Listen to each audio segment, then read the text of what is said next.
And I would love us to be able to expand this so that it does spin off into its own organization that's very similar to Make-A-Wish for children, so that any senior across the country could be a part of it. You're listening to Bridge the Gap Season 5, a podcast dedicated to informing, educating, and influencing the future of housing and services for seniors.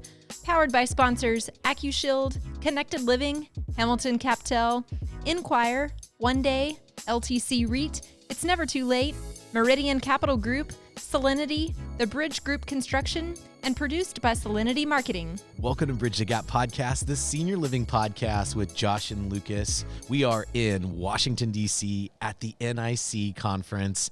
We have a great lineup of content and a great guest. We're very excited to welcome Leigh Ann Barney. She is the president and CEO of Trilogy Health Services. Welcome to the show. Thank you. Good to be here.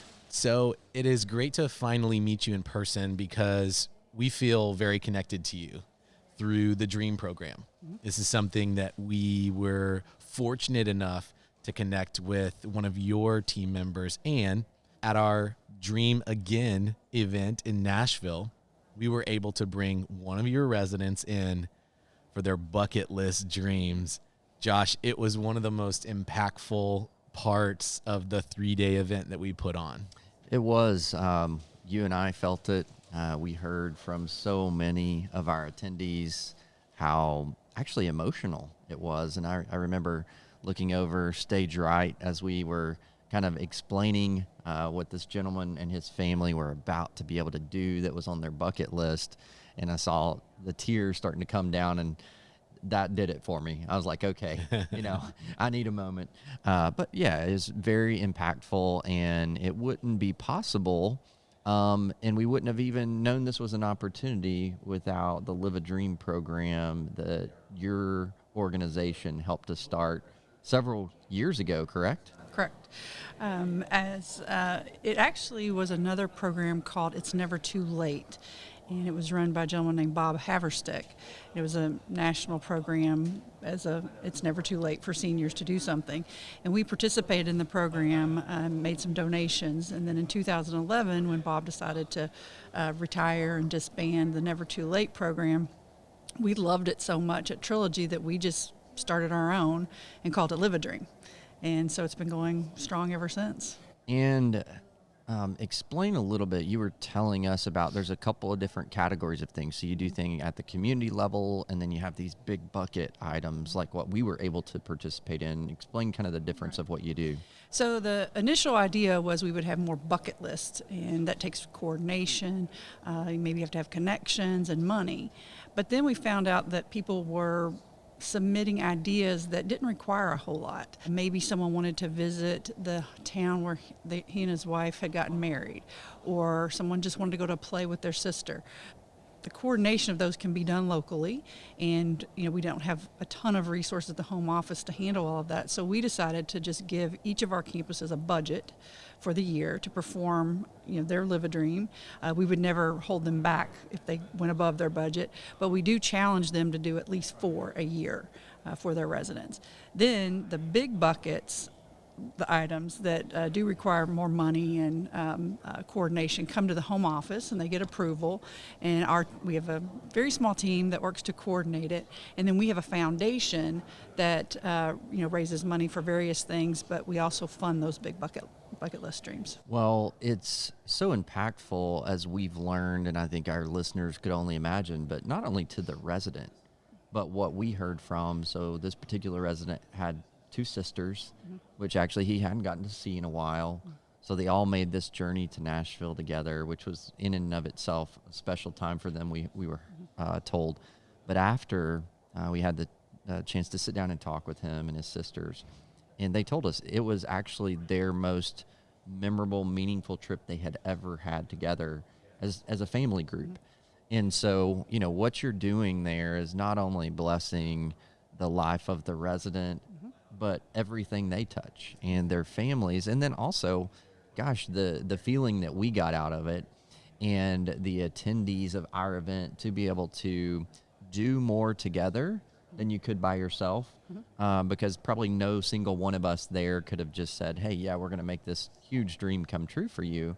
But it just goes to show the the goodness of humanity when you kind of all rally around, and in this case, to make someone's dream come true was really, really special. Another thing, what a lot of people may not know if they've never heard of the Live a Dream program, what you guys are doing, you actually kind of teased to us, you have some ambition. So you started years ago with a small program. It's grown. Where do you want to see this go, and how could our listeners be part? Right. Well, of course, we want to continue to grow at Trilogy. We're always challenging ourselves and setting goals. But I told the team, I'm sorry that when It's Never Too Late disbanded, that there was something lost for the other communities. And I would love us to be able to expand this so that it does spin off into its own organization. That's very similar to Make-A-Wish for children, so that any senior across the country could be a part of it. I think there's a lot of companies that would love to participate and even offer funding to that. It's just the coordination of it. And so having that in one location, especially for these big bucket list dreams, you end up having to, as you can imagine, make connections with NASCAR drivers and Las Vegas concert promoters and skydiving companies, hot air balloon, we do all of those things. So, I think people would be willing to help fund it if they knew there was a vehicle to make it happen. And we, residents, we've sent them all over the country, and I think even maybe a couple out of the country. We also partner with Honor Flight, so that's another part of our Live a Dream. We do a lot of honor flights through there, and I know other organizations participate, but maybe there'd be more participation if they had one central location. So that's a long-term goal. Well, and so me and Lucas witnessed firsthand by the professionalism of your team when we reached out just to learn more and how they helped us be able to facilitate all of this happening. Because you're right, doing something with, depending on the dream and the big bucket, a lot of it's logistics and timing and coordination, and then even making it a surprise and how you do it.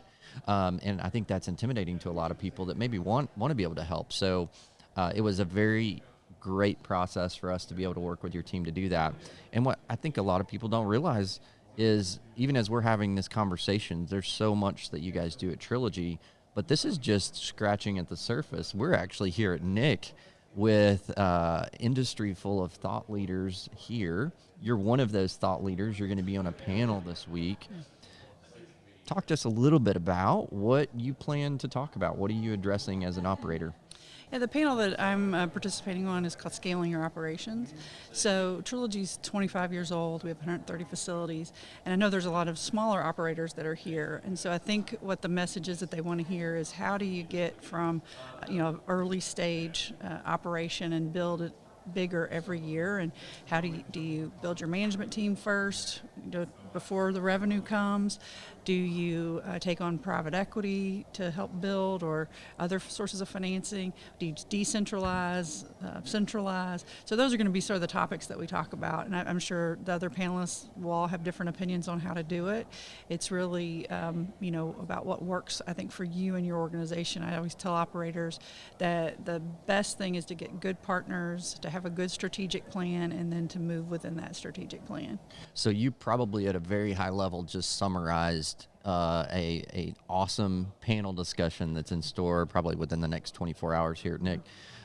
What's the secret sauce? Give us behind the veil a little bit. What has made Trilogy so successful in your opinion?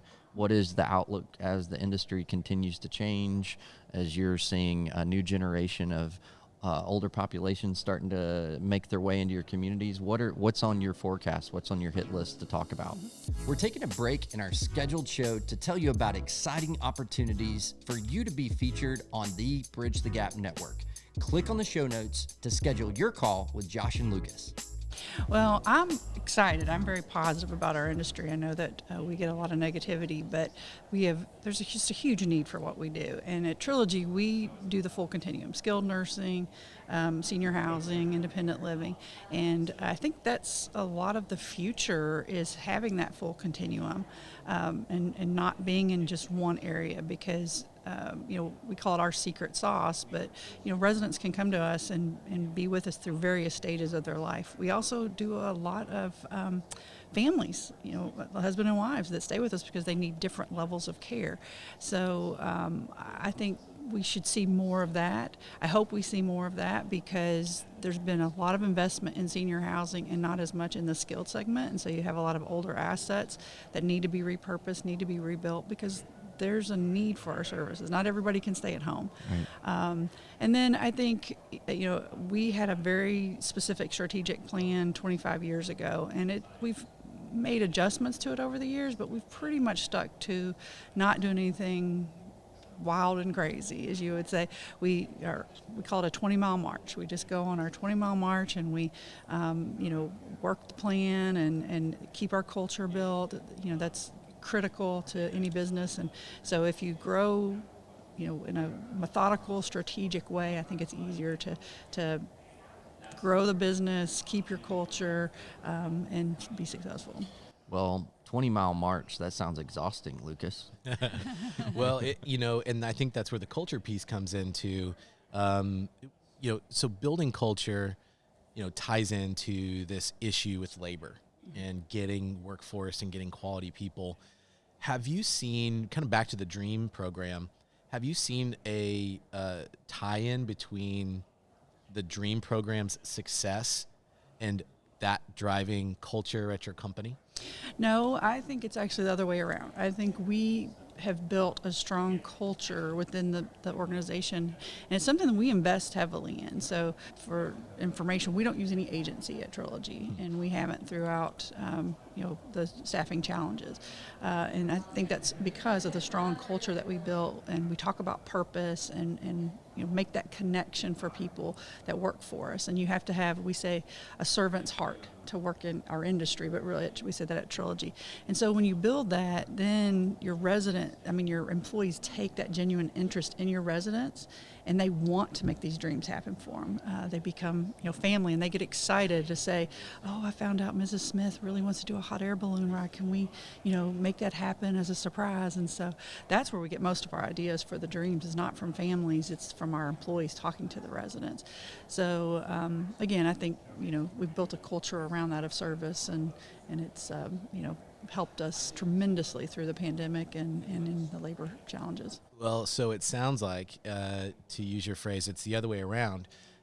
For operators listening, the people you have in your organization really care. They need an outlet to actually execute on that extra passion, extra care, and that's what sounds like the DREAM program is, a outlet, as a catalyst to an extension of your culture that you've already built. And some of the employees, they end up going on these trips because a lot of times the resident needs a caregiver, and if that caregiver has been the person that they connected with, then they're going to the baseball game. They got up in the hot air balloon ride with them, and they do it together. Yeah. And so, it's pretty special. Well, so what you've built through all these years, obviously didn't happen overnight. This is something, you've been on this 20-mile march for a long time, and you just keep going there with your strategic plan.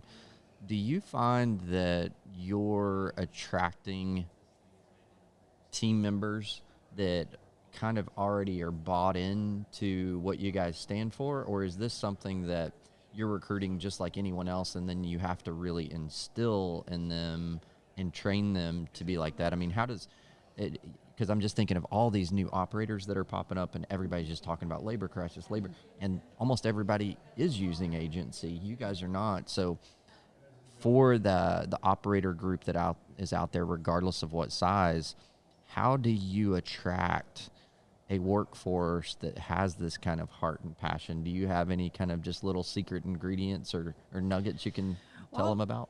I will say that we've always talked about hiring for culture, training on skills.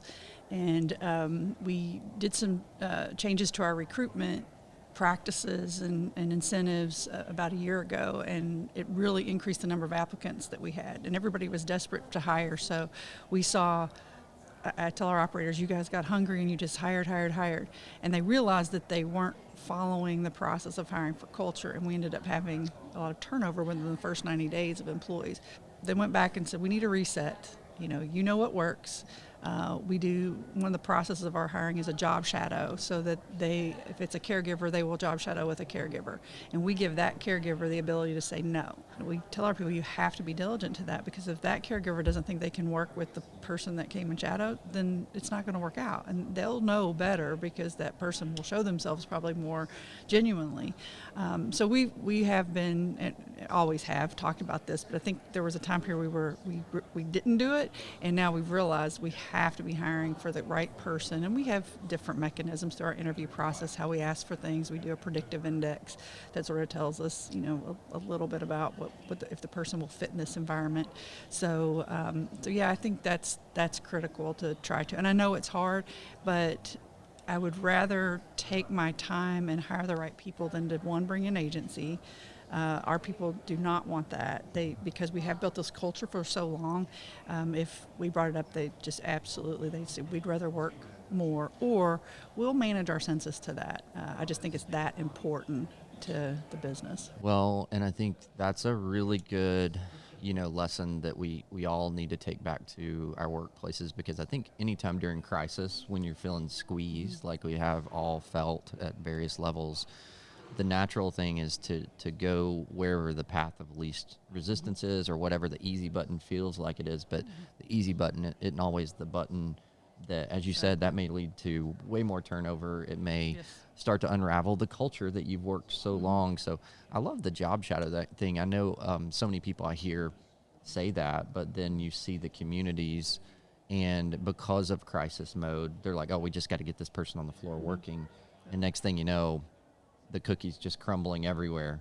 So commitment to your culture, the values, your core strategy, and it sounds like you guys quickly tested that and went right back to what had been working. And so congratulations on all that success.